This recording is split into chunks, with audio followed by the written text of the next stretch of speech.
দর্শক, ফেনীর বন্যা পরিস্থিতির খবর জানাতে সেখান থেকে আমাদের সাথে যুক্ত হবেন সহকর্মী আজাদ মালদার। আজাদ, আজাদ, ফেনীর সার্বিক বন্যা পরিস্থিতি কেমন দেখছেন এবং প্রশাসন এ সম্পর্কে এখন পর্যন্ত কি ধরনের উদ্যোগ গ্রহণ করেছে জানাবেন।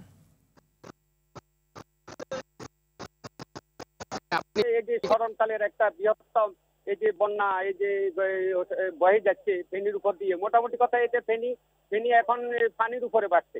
আপনাকে যদি বলতে চাই যে এখানে ফেনীর মুহুরী এবং কৌয়া এবং শিলুনিয়া নদীর যে বিপদ সীমা অতিক্রম করছে। এটা গত 3 দিন থেকে আবহাওয়া অধিদপ্তর জানিয়েছে যে প্রবল বৃষ্টি, এখানে প্রায় 250 মিলিমিটার বৃষ্টি রেকর্ড করা হয়েছে। আর এখানে আমাকে পানি উন্নয়ন বোর্ড সূত্র জানিয়েছে যে তিনটে নদীর পানি বিপদ সীমা অতিক্রম করছে। পাহাড়িয়া দলে এবং উজান থেকে নেমে আসা ত্রিপুরা এবং আসাম, মিজোরাম রাজ্যের যে পানিগুলা, পাহাড়িয়া দলের যে পানিগুলা এখন এটা আমাদের যে তিনটা নদী অতিক্রম করছে, যে ওভারফ্লো দিয়ে এখানে পানি যে বাঁধের উপর দিয়ে পানি গড়াচ্ছে, যার কারণে এখানে গ্রামকে গ্রাম তলিয়ে যাচ্ছে। এখানে গত এই যে তৃতীয়বারের মতো এই বন্যা দেখা দিয়েছে। এখানে 17টি স্থানে বাঙ্গন দেখা দেওয়ার ফলে এই যে গত আজ পর্যন্ত প্রায় 27 গ্রাম, এখানে 3টি উপজেলা পরশুরাম, ফুলগাজী এবং ছাগলনাইয়া প্রায় 27 গ্রাম বন্যা কবলিত হয়েছে। এখানে লক্ষাধিক মানুষ পানিবন্দী অবস্থায় জীবনযাপন করছে।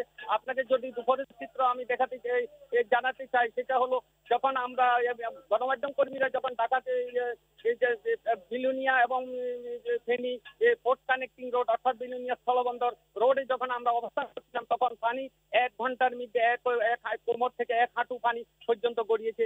যার কারণে মিডিয়া কর্মী এবং প্রশাসন এখানে আটকা পড়েছেন। আমার সাথে জেলা প্রশাসনের সাথে কথা হয়েছিল, তিনি আমাকে জানিয়েছেন যে আমরা এখন সেনাবাহিনী এবং কোস্ট গার্ডের আমরা সরবরাহ করছি এবং যারা এখানে আটকা পড়েছে। আজাদ, ধন্যবাদ আপনাকে।